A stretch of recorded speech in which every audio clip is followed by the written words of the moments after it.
Hotel. Welcome to Journey into Self. I'm your host, Sarah. So, we're going to continue our series, and I think this might be part 6, on discussing the origin of the disagreement, conflict, or whatever your preferred term is to refer to the situation in Palestine and Israel, and to get an understanding of why there is tension there, and to understand the reason for the war. And I want to also point out that the objective of this is to really get at the core of things, to go through the facts and to illuminate the truth.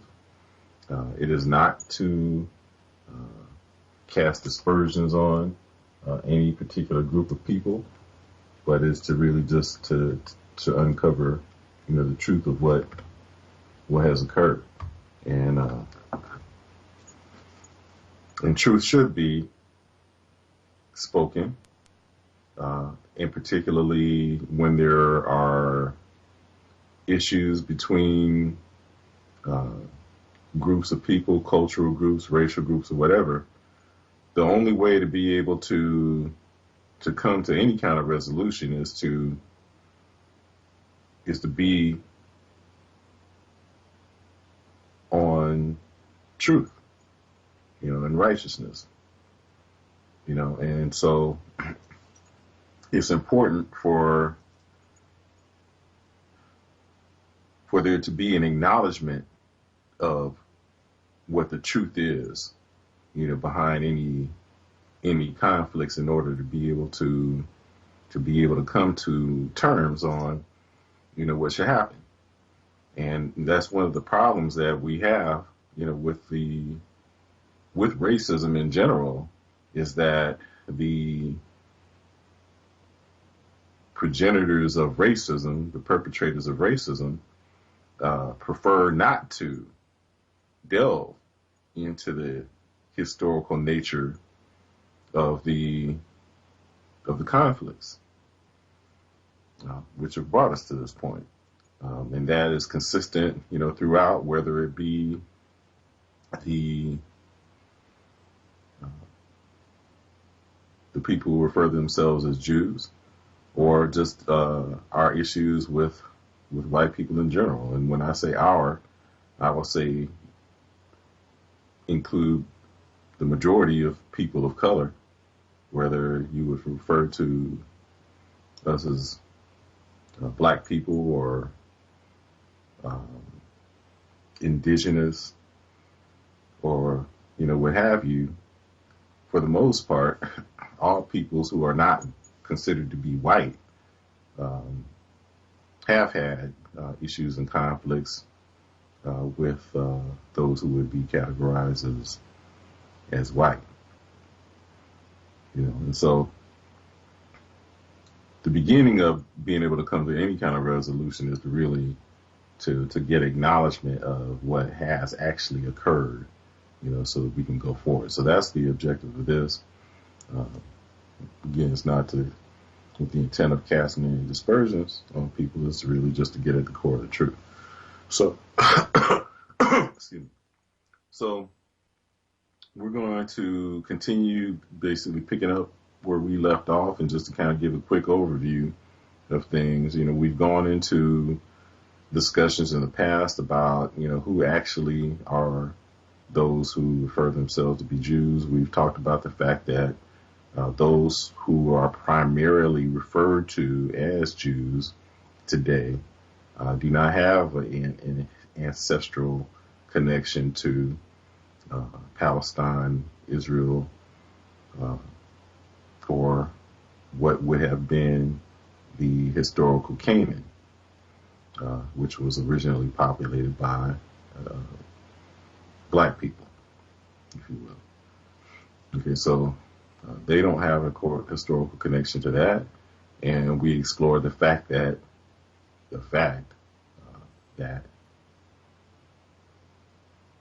those who refer themselves to be Jews and compose the primary uh,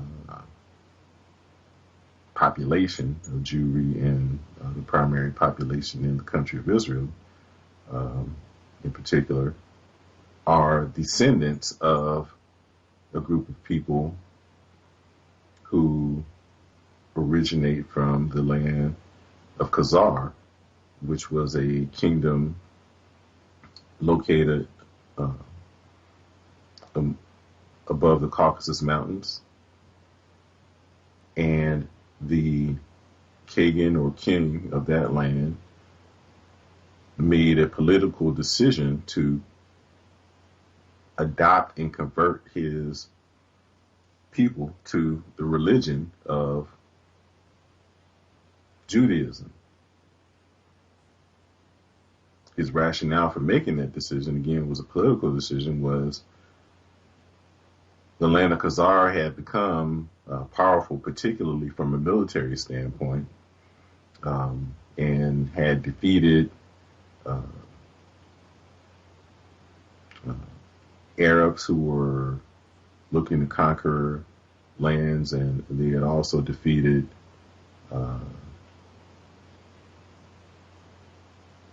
other European forces, including the Huns, Attila the Hun, and Turks. And so they had become quite a formidable power in and of themselves, and they wanted to be recognized as such. They were aware of the fact that the primary powers that existed at that time were the Arabs, whose religion was Islam. And then you also had the Roman Empire, whose religion was Catholicism or Christianity. Okay, and so they observe that the primary powers each had a religion, and recognized that the religion ended up being a quite effective tool of not only controlling their people, but also controlling others. As when they conquered lands, it was often the requirement for the prisoners of war to convert to their religion. Okay, and so as a result of that, as the Kagan of the land of Khazar began to evaluate different options for a religion to adopt, he recognized that had he opted to choose between Islam or Christian Catholicism, that he would have placed themselves under the control of either the Muslims or the Arab Caliphate or the Catholic Church. So he wanted to be independent of both of them. And so as he evaluated the different options for religion, he chose, because he was also aware of Judaism and had a number of communications and interactions with those who practiced that religion,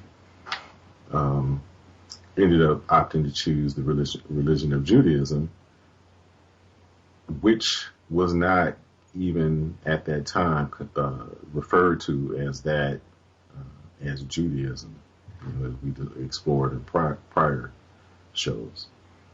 And we talked before also as well about how the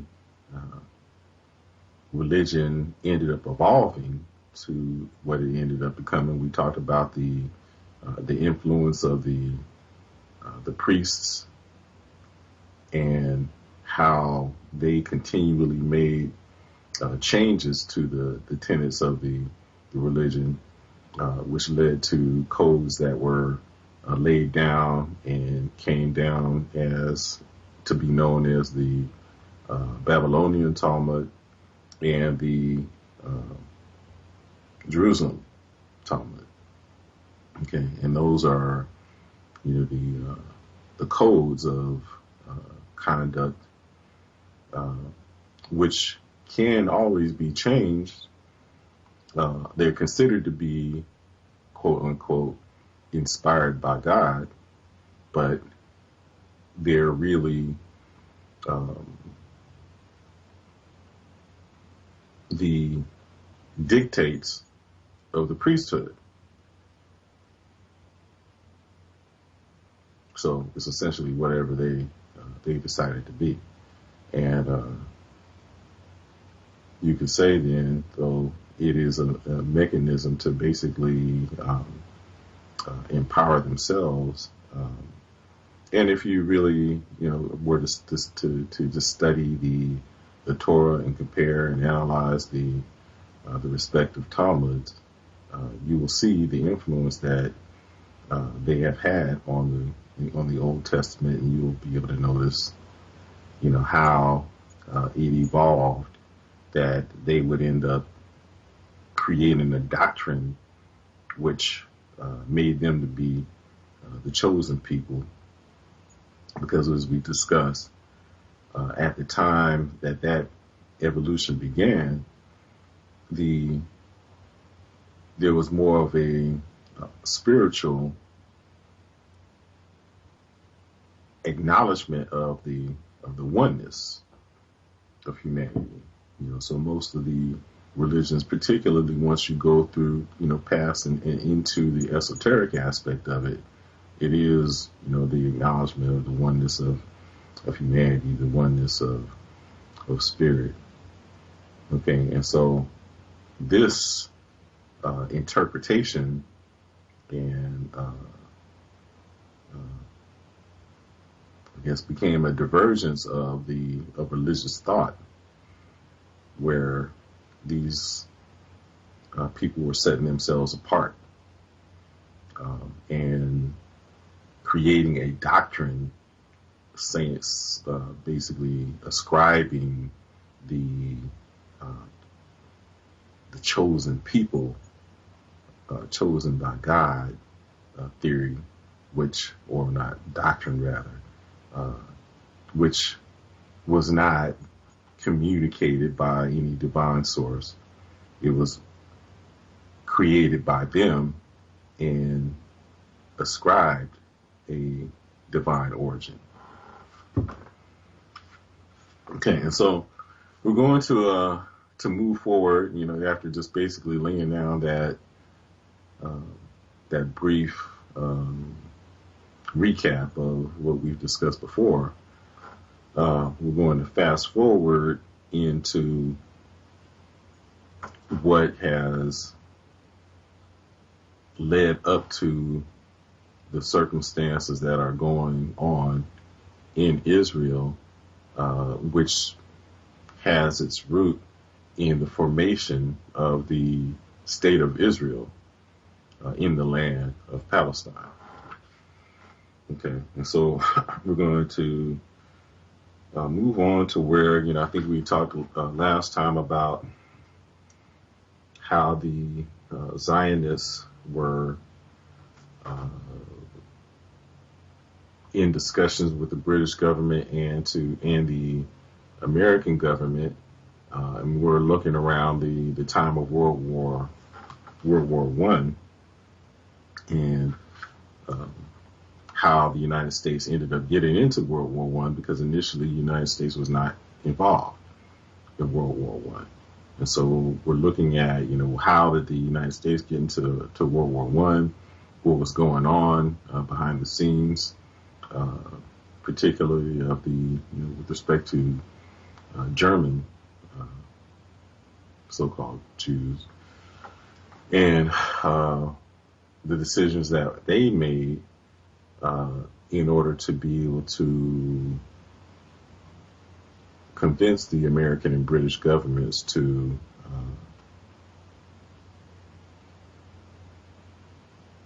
one, get the American government involved in the war, and what the promise was as a result of it. And so I'll just kind of give a basic recap there as well, was that a good amount of Jewish people had migrated to Germany, and Germany was a place where they could thrive, and were allowed to to practice what the book refers to as Talmudism, which has come down and as Judaism. But the author of the book, and the book we've been going through is the book entitled "Facts Are Facts" by Benjamin H. Friedman, and we listened to an excerpt of a speech he gave. And Mr. Friedman describes himself as a Jew who has basically disavowed that moniker. So we trace the fact that many Jews ended up migrating from different places throughout Europe, and ended up in Germany, where they thrived. And but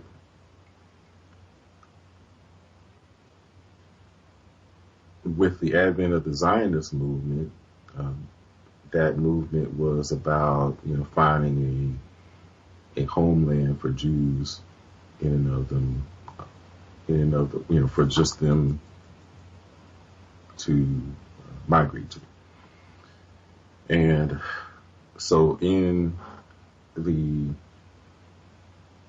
movement, the Zionist movement, which was initiated by an individual named Theodor Herzl, and then further shepherded by Chaim Weizmann, and behind the scenes with the involvement of Lord Rothschild, who we've talked about, and laid the groundwork for his involvement in understanding that he was part of the Roundtable Group Secret Society, which was created by Cecil Rhodes in the will that he left. So there's a lot of information that we've gone through, and so it was through Rothschild's association with the Roundtable Group that he knew Lord Balfour, who would issue the Balfour Declaration, which would ended up being a letter to Lord Rothschild, basically communicating that the British government was in favor of allowing a settlement state of Israel and Palestine, which was at the time controlled by the British government. Okay, and so again, the Jews in Germany had been thriving, but at the time, Germany was winning the war, with British being on the other side, fighting along with the Russians. And so it was Germany against Britain and Russia.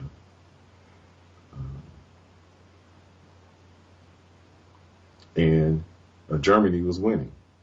And Germany was had proposed a peace deal to where they would just end the war without really any substantive changes. There were no adoption of any lands, just basically just discontinue the conflict. And so what ended up being the case, though, was that the Zionists ended up proposing to the British government that they not accept the offer by the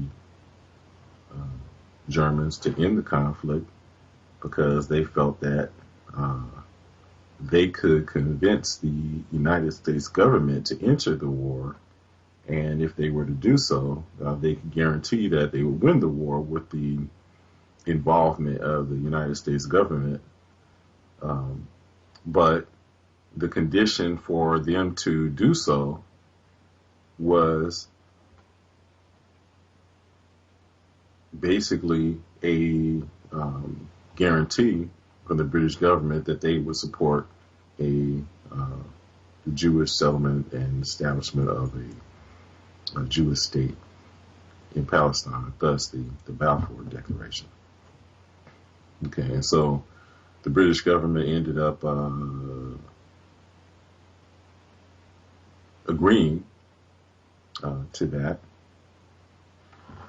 And so that will basically leads us up to what we're going to be talking about here. We will be going into the particulars that ended up leading to how that ended up transpiring. Okay, so we'll pick it up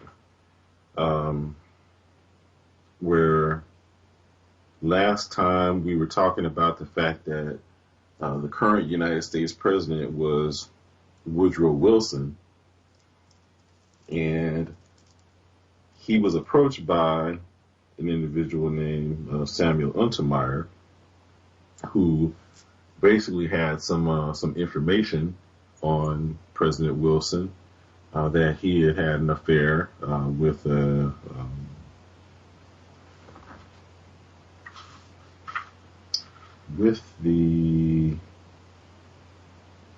wife of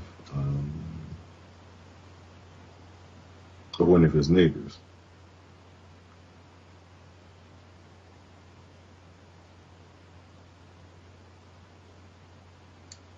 Who I think he had worked with when he was a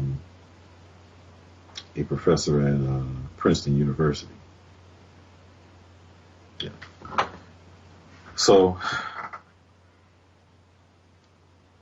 Untermeyer came upon this information and felt like this, if this information would get out, it would be compromising to him. So he proposed that President Wilson pay $40,000 to prevent the information from being exposed to the public. And President Wilson said that he was unable to make such a payment. He didn't have $40,000 to pay. So Untermeyer offered that he would pay the money, the $40,000, to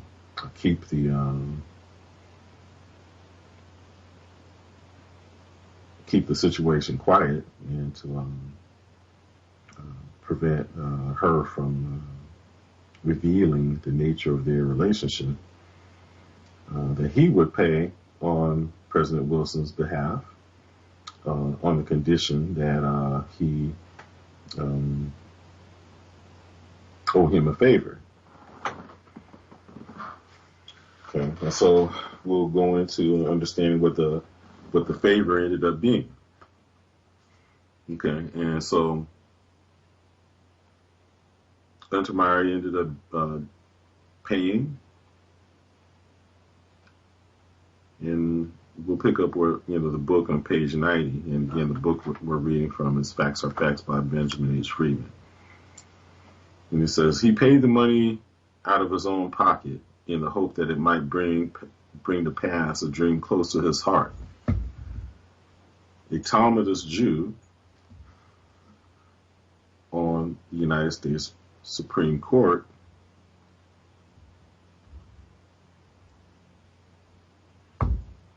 on which none had ever served. And so the day soon arrived when President Wilson was presented with the necessity of appointing a new member of the United States Supreme Court. Mr. Untermeyer then came to President Wilson and recommended strongly that Louis Dembitz Brandeis be appointed to the vacant position on the Supreme Court. And he immediately did so. He says President Wilson and Justice Brandeis became unusually intimate friends. It says Justice Brandeis knew the circumstances of his appointment to the Supreme Court by President Wilson. In 1914, Justice Brandeis was the most prominent and most politically influential of all Zionists in the United States. Right, and so it's making a point that Justice Brandeis was a Zionist, and as a result of his appointment to the Supreme Court, put him in a unique position to advance the cause or to advance the cause of Zionism in the United States. So it says, as Justice of the United States Supreme Court, Brandeis was in a better position than ever to be of service to the Talmudist Jews both at home and abroad. The first opportunity to perform a great service for his Zionist followers soon became available to Brandeis. Justice Brandeis volunteered his opinion to President Wilson. That's the sinking of the SS Sussex by a German submarine in the English Channel with the loss of lives of United States citizens justified the declaration of war against Germany by the United States. Relying to a great extent upon the legal opinion of Justice Brandeis, President Wilson addressed both houses of Congress on April 2nd, 1917. He appealed to Congress to declare war against Germany, and they did on April 7th, 1917. After the 1916 agreement was concluded between the British War Cabinet and the World Zionist Organization, the Talmudists throughout the world were hopeful that an international incident would soon occur to justify a declaration of war against Germany by the United States.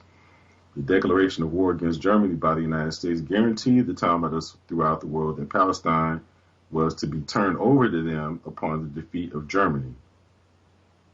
The defeat of Germany was certain if the United States could be railroaded into the war as Great Britain's ally. Prior to the October 1916 London Agreement, Talmudists throughout the world were pro-German. The German Emancipation Edict of 1822 guaranteed Talmudists in Germany all civil rights enjoyed by Germans. Every country in Europe had quotas for Talmudists, and I'll just add the point that throughout Europe, because of the way the Talmudists or Jews had operated, they were not welcome and were limited to a certain amount of the population because of the way that they ended up typically controlling commerce and finance in their respective countries. And so in Europe, in countries in Europe, there existed quotas. And the quota system had existed for centuries in all European countries. Under the quota system in European countries, Talmudists were limited in all activities to a small percentage of the Christian population of the country. The quota systems applied to all occupations. After the Emancipation Edict in 1822, Germany was the only country in Europe which did not place restrictions on Talmudists. And when we say Talmudists, think the Jews is the term, again, that Benjamin Friedman prefers to use to refer to Jews because of the historical nature of who these people actually are. He prefers the term Talmudist to the word Jew. And so he says Talmudists throughout the world were informed by cable from London about the October 1916 London Agreement. Again, he's making the point to say that the Talmudists or Jews thrived in Germany and had no reason other than the fact that they wanted the British government to aid them in establishing a homeland in Palestine. But other than that, there was no reason for them to basically turn on Germany, who had treated them well. So it says that information transformed, once they were able to get the agreement that occurred on 1916 in the United States, where the United States agreed to join the war. It said that information transformed them from pro-German to pro-British.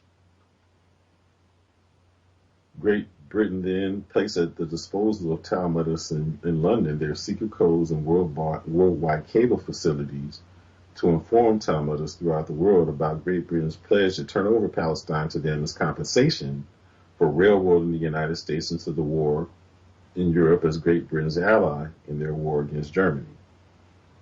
The Talmudists enlisted in great numbers in October 1916 in Great Britain's Department of Defense. Their purpose was to facilitate transforming Talmudists throughout the world from pro-German to pro-British. After the London Agreement was concluded, Great Britain left no stone unturned to impress Talmudists in London with the necessity of immediately notifying Talmudists throughout the world about Great Britain's pledge to turn over Palestine to them for the future sovereign Zionist state. Guided by the recommendation of Justice Brandeis, who again was just appointed to the Supreme Court of the United States, guided by the recommendation by Justice Brandeis that the sinking of the SS Sussex justified declaration of war under international law against Germany by the United States, President Wilson then addressed the joint session of both houses of Congress on April 2nd, 1917. In that address, President Wilson pleaded with Congress to declare war against Germany. Congress met on April 6, 1917 and declared war against Germany without justification. On April 6, 1917, President Wilson and Justice Brandeis knew something the grassroots population of the United States did not know. They knew full particulars about the October 1916 London Agreement. They also knew, and I think maybe it might be good to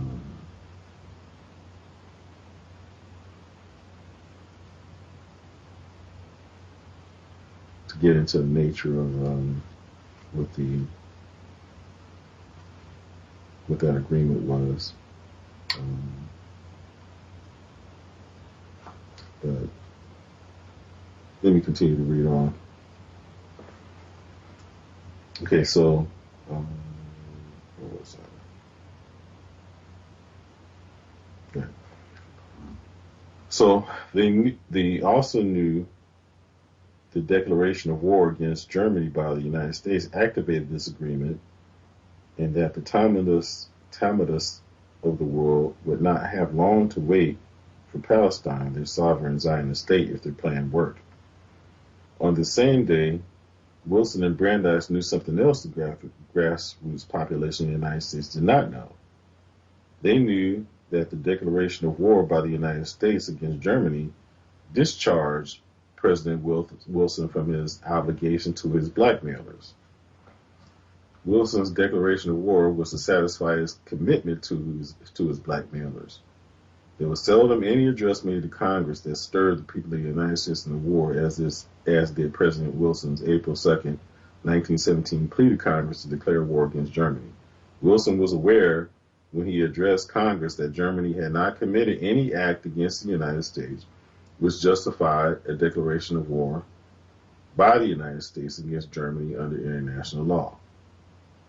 This author, he's referring to himself, again, Benjamin Friedman. So this is Benjamin Friedman knew at the time that President Wilson was informed to that effect before he made his plea to Congress, that basically he would be discharged from the obligation of his blackmail. Okay. This section of the chapter is entitled Prime Minister Lloyd George, a Zionist Tool. And it goes on to say that there were great numbers of Talmudists in the United States who questioned the reality of the October 1916 London Agreement. To be honest with you, I need to go back and I think it would be beneficial if I were to be able to find what exactly that 1916 agreement referred to. But I think I'm going to have to come back to that because I don't see that information.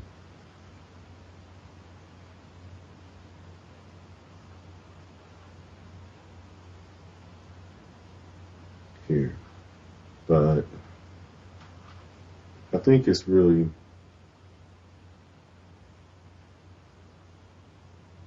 I think the London Agreement goes the London Agreement basically is the agreement between the Zionists and the British government for the Zionists to convince the United States to enter into the war. So that's what that agreement is about. Okay. So we'll go on. It says there are great numbers of Talmudists in the United States who question the reality of the October 16th London Agreement. They found it extremely difficult to believe that the Great Britain would promise to turn over Palestine to them as compensation for railroading the United States into the war as Great Britain's ally. These Talmudists cannot believe that Great Britain would promise anything to anyone that Great Britain did not own as compensation. That appeared inconceivable to Talmudists familiar with the Great Britain's reputation for respect of property rights under their laws. To overcome doubts that existed in the minds of Talmudists in the United States, Prime Minister Lloyd George immediately sent Mr. Josiah Wedgwood to the United States. Mr. Wedgwood was one of the most respected and dedicated members of Parliament. Prime Minister Lloyd George, a rabid, well-known Zionist, was unexpectedly appointed Prime Minister on December 4th, 1916. He rushed Mr. Wedgwood to the United States on December 5th, 1916, under pressure by Talmudists in London. The Prime Minister whom Lloyd George succeeded was unsympathetic toward Zionist objectives. He was replaced at that time because Zionists could not rule him. Great Britain was helpless in October 1916. It seriously considered surrendering to Germany. Germany had made several peace offers to Great Britain earlier to discontinue the war. Mr. Lloyd George considered Mr. Wedgwood's hasty trip to the United States vital to Great Britain's survival. Mr. Wedgwood went to the United States with documented evidence proving the reality of the October 1916 London Agreement with the Talmudists.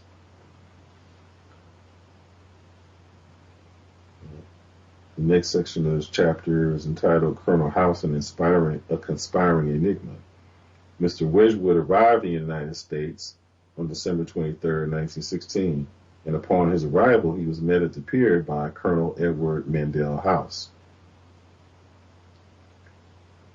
And just on an editorial note, Colonel House basically was, for all intents and purposes, President Wilson's controller.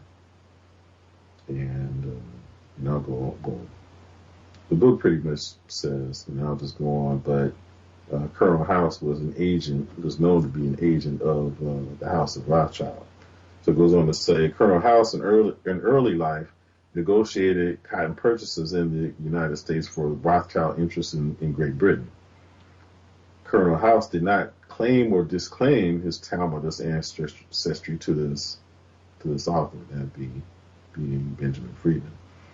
He had arranged with Mr. Wedgwood to live in his apartment on 54th Street during the stay in the United States. Colonel House quickly made arrangements for the meeting at which Mr. Wedgwood was to prove the reality of the October 1916 London Agreement. The meeting was to be held on Sunday afternoon, December 25th, 1916, at the Old Hotel Savoy at 5th Avenue and 59th Street in New York City. There were 51 invited Talmudists present there when Colonel House introduced Mr. Wedgwood to the audience.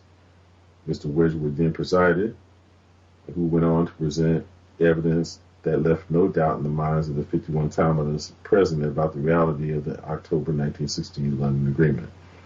On behalf of Mr. Lord George, Mr. Wedgwood further vouched for the reality of the Great Britain's pledge that Palestine would be turned over to the Talmudists of the world by Great Britain upon the defeat of Germany as compensation for railroading the United States into the war in Europe as Great Britain's ally.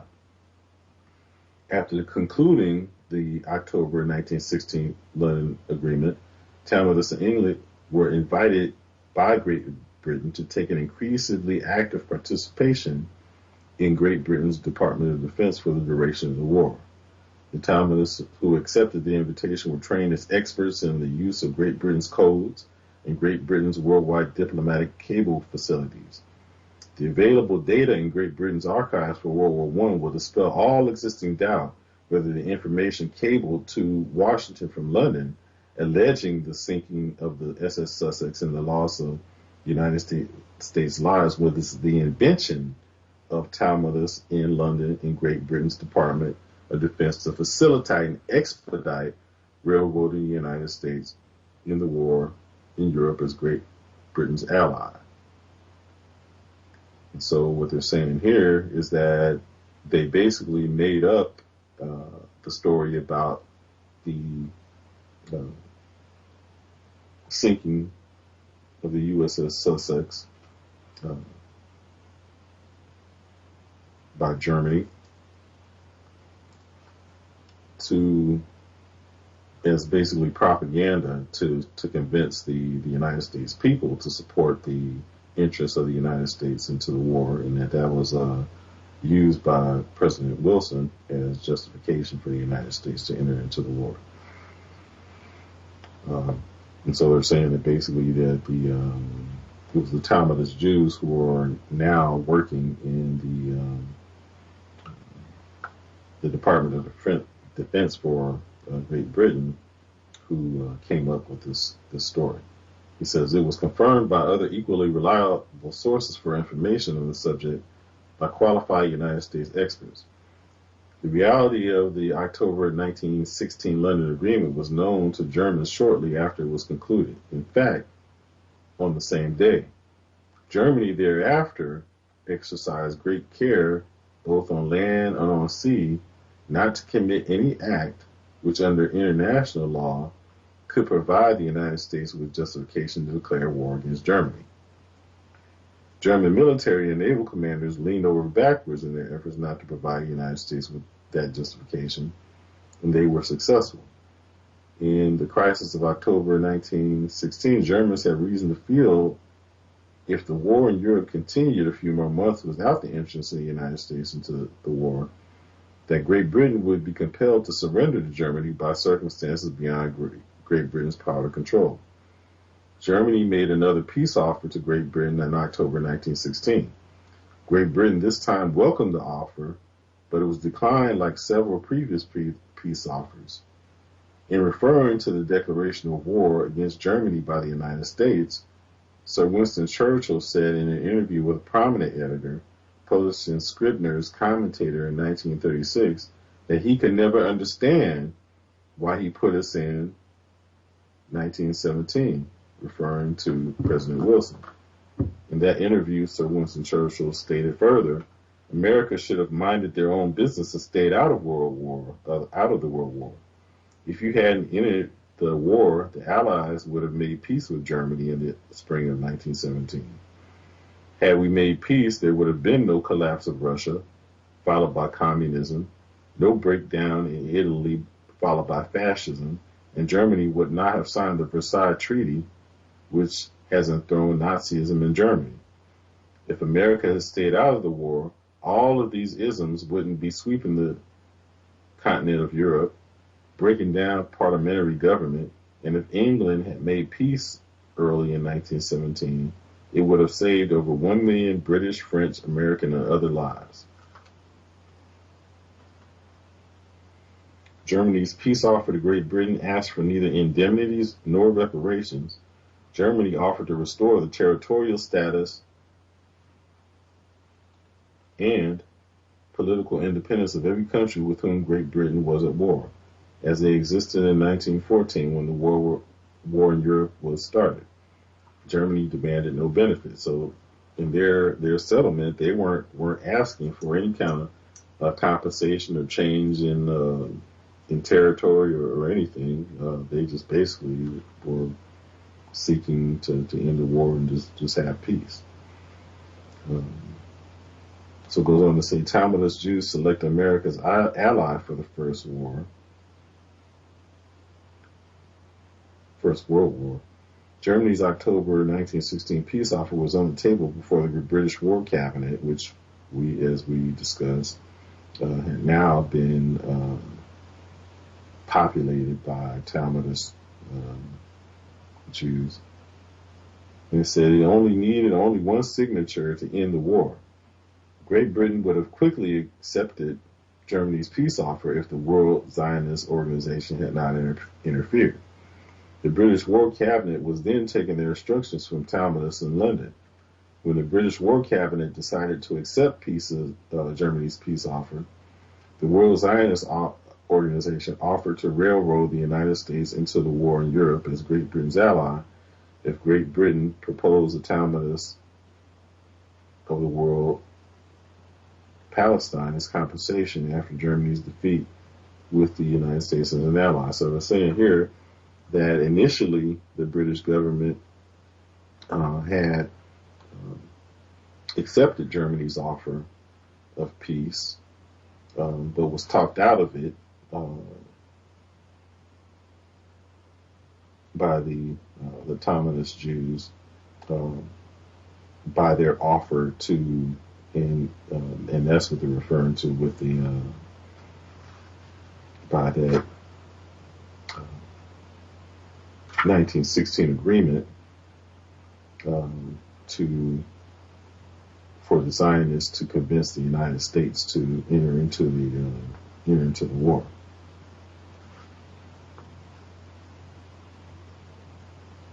Okay, and so it goes on to say that Talmudist pressure in London and in New York prevailed. President Wilson had little choice in the matter, it seemed, and we just discussed that he had been blackmailed.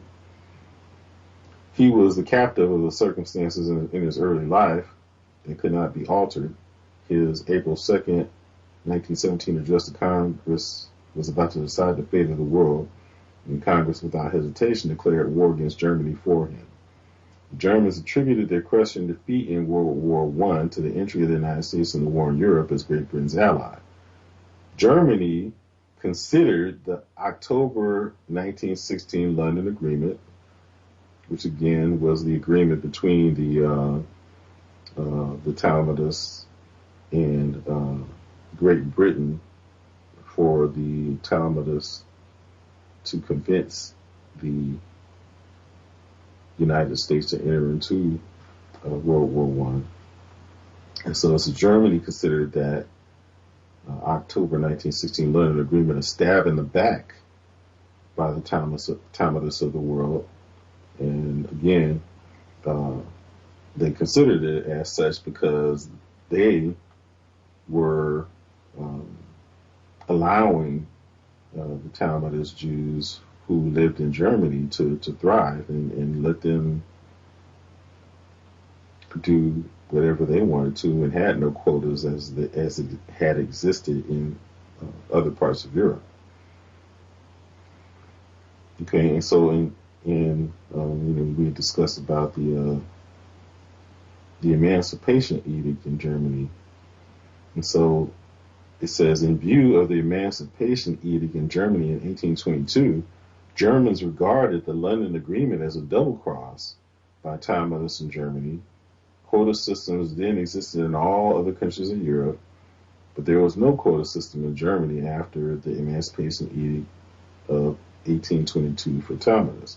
Okay, now so here you're basically seeing why anti-Jewish sentiment began in Germany, as they felt that the Jews had basically sold them out, and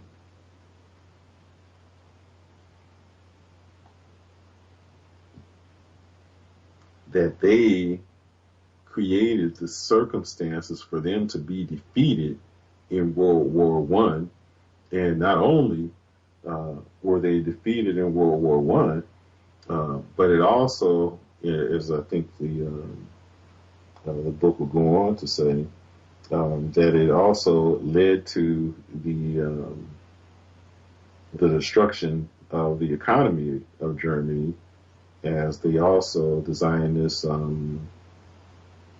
with the access to the cable networks that existed at the time, initiated, and because of the fact that they controlled the press, even way back then, that they were able to call for a boycott of German products, which ended up decimating the German economy.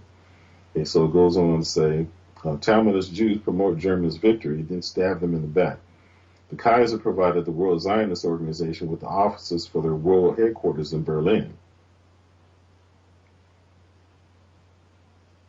He, his family, and government officials were constantly extending assistance to Theodor Herzl, which I mentioned at the beginning, was one of the founding fathers, if you will, of Zionism. And so you're saying that the German government at the time allowed the World Zionist Organization to set up their headquarters in Berlin, Germany. And so they're really, saying this to underscore the nature of the backstabbing, if you will, that was perceived to have occurred by the Zionist Jews, because of the hospitality that they had afforded the Jews who were living in Germany. So Germany extended opportunities to Talmudists not available in other European countries. The Kaiser himself arranged a personal meeting between the Sultan of the Ottoman Empire and Theodor Herzl. Bleichroder and Company in Berlin were the private bankers of the Kaiser family for generations. They were Talmudists.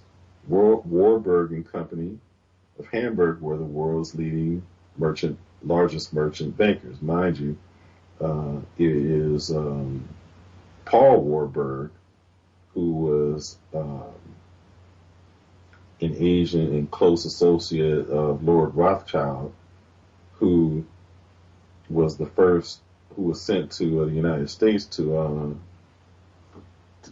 be the first president.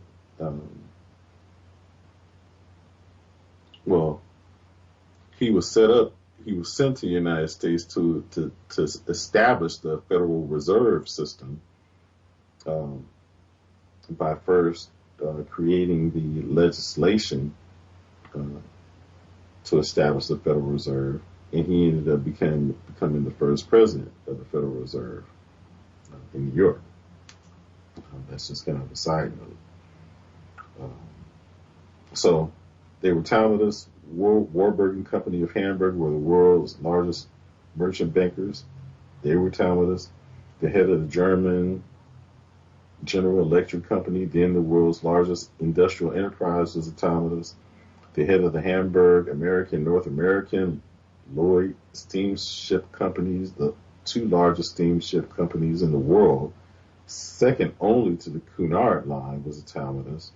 And again, when he says Talmudist, he's talking about what we would consider to be Jews in these times. Countless prominent German industrialists, bankers, and merchants were Talmudists. The attitude of Germans toward Talmudists in Germany and throughout the world worsened much after the October 19 stab in the back by Talmudists. Okay, and so here you see they're providing the context of the origin of the anti-Jewish sentiment in Germany, leading to what is known as the Holocaust, Jewish Holocaust. Okay, so Mr. Samuel Landman, the secretary of the World Zionist Organization in London, from 1917 to 1922, wrote in his Great Britain, Jews in Palestine, published in London in 1936 on page 6, the fact that it was Jewish help that brought the United States into the war on the side of the Allies has rankled ever since in Germany, especially Nazi minds, and has contributed in no small measure to the prominence which anti-Semitism occupied in the Nazi program. The sentiments of prominent German leaders were expressed in the Jewish Daily Bulletin of New York City on October 30th, 1934, in an article reprinted on page 3 from the Jewish Telegraphic Agency Dispatch from Berlin, which stated, "The new Germany persists towards the complete extermination of the Jews because it was Jews who instigated the United States to enter into the World War, accomplishing the defeat of Germany, and who later caused the inflation in Germany." Herr Richard Kuntz, a leading Nazi parliament figure, declared at a mass meeting in Magdeburg yesterday, Talmudists throughout the world made bad matters worse on August 7, 1933, when they declared their holy war to destroy the German nation by destroying their export trade, which their very existence depends. Under the leadership of Mr. Samuel Untermyer, Talmudists of the world declared a world boycott on all German goods and services. They asked their Christian friends to join the worldwide boycott of German goods and services. Mr. Samuel Untermyer arranged for the International Boycott Conference in Amsterdam in July 1933. And again, if you recall, it was Mr. Samuel Untermyer who essentially blackmailed President Woodrow Wilson. Okay, so again, Mr. Samuel Untermyer arranged for the International Boycott Conference in Amsterdam in July 1933. There he was elected the president of the World Jewish Economic Federation. Talmudists throughout the world had tried in vain since 1919 to silence German resentment against them for railroading the United States into the war in Europe without justification or provocation by the United States as Great Britain's ally. Talmudists were held responsible for Germany's defeat and for every disadvantage that resulted from the defeat. The New York Times of August 7, 1933, published a Talmudist declaration of their holy war against Germany in a 3-column report of Mr. Untermyer's address to the nation from the Columbia Broadcasting Company, CBS, studio on the night of his arrival home from Europe. Mr. Untermyer, among other things, stated, "Holy war in which we are embarked. It is a war which must be waged unremittingly. The Jews are the aristocrats of the world. The economic boycott against all German Jews, shipping and services, boycott is our only really effective weapon. Bring the German people to their senses by destroying their export trade on which their very existence depends. We shall force them to learn. It is not sufficient that you buy no goods in Germany. You must refuse to deal with any merchant or shopkeeper who sells any German-made goods. We will drive the last nail in the coffin. That statement was made on August 7, 1933, when not a hair on the head of a Talmudist in Germany had been touched. Germany was plunged into a depression difficult to describe in a few words. Germany's export business suddenly ending as if by magic. Talmudists hoped that way to stop Germans from continuing to talk about why they lost the war. Talmudists in Germany were finding it difficult to live that down. Germany then felt the way Sir Winston Churchill did in 1936 when he expressed himself about the entry of the United States into World War I in 1917.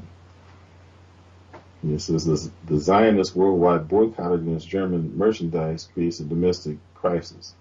The eminent Rabbi Maurice L. Perlman, head of the British section of the World Jewish Congress, stated to a Canadian audience, as reported by the Toronto Evening Telegram of February 6, 1940, that the World Jewish Congress has been at war with Germany for 7 years. Senator Wayne Morse of Oregon delivered an address on December 20, 1951, as reported by the National Jewish Post of Indianapolis of December 28, 1951, in which he stated, "One of the major causes for our going to war against Hitler was the persecution of Jews in Germany." Dr. Donald C. Blaisdell, professor of government at the College of the City of New York, published an important document entitled American Policy for the Near East in a publication called Issues, published in New York, the official organ of the American Council for Judaism, in the fall issue in 1959, in which Blaisdell stated, "No minority of Irish, of German, of Polish, Italian, or Greek extraction has been able to manipulate policy to its advantage as have the Zionist leaders of American Jews. Nor does there appear to be any political feasible means by which the American government can place the claims of it as an important clientele in proper perspective. Like American Jews who are presumed to be members of Israel's American clientele are never allowed to forget it. So the American government, Congress, and executive branch alike is never permitted to free itself from the pressure, propaganda, and power emanating from the same Zionist sources." So basically underscoring the nature of influence, if you will, that the Zionists have over the American government. Goes on to say, this author, that being Mr. Benjamin Friedman, has been in a position since 1912 to witness what was going on behind the scenes. He points out that he served on the National Democratic Committee in the 1912 campaign that elected President Wilson to his first term. No doors have been closed to this author since then. This author was ushered into this world in 1890 by Dr. Simon Baruch, the father of Mr. Berard M. Baruch, and Mr. Bernard Baruch was a good friend of Friedman and his family, and would very often consult him on this situation.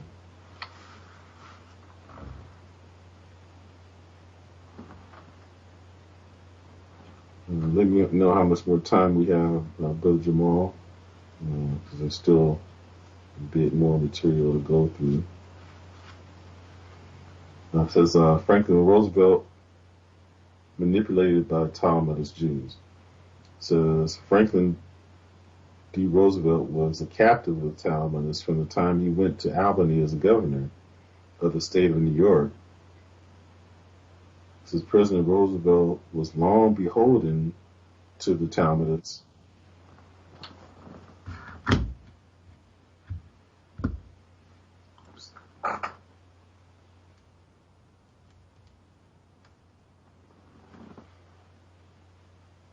President Roosevelt was long beholden to the Talmudists the story of how President Roosevelt led the United States into the desperate predicament in which the United States today finds itself in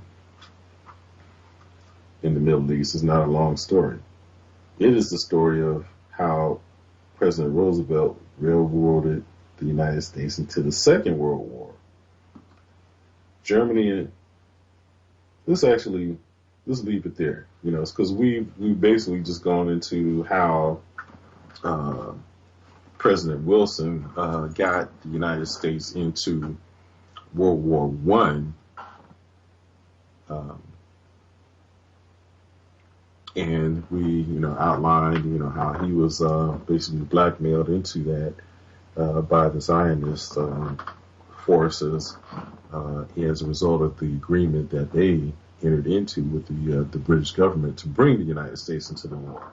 And so we'll pick it up next time where they discuss about how the United States was brought into World War II. But, we've laid the groundwork for, part of how that ended up being, the groundwork was basically set for World War II through some of the circumstances that ended up leading to World War One. So we'll leave it there, and we'll pick up from this section for the next time. Because this will basically give us more of the background of what is going on today. So with that,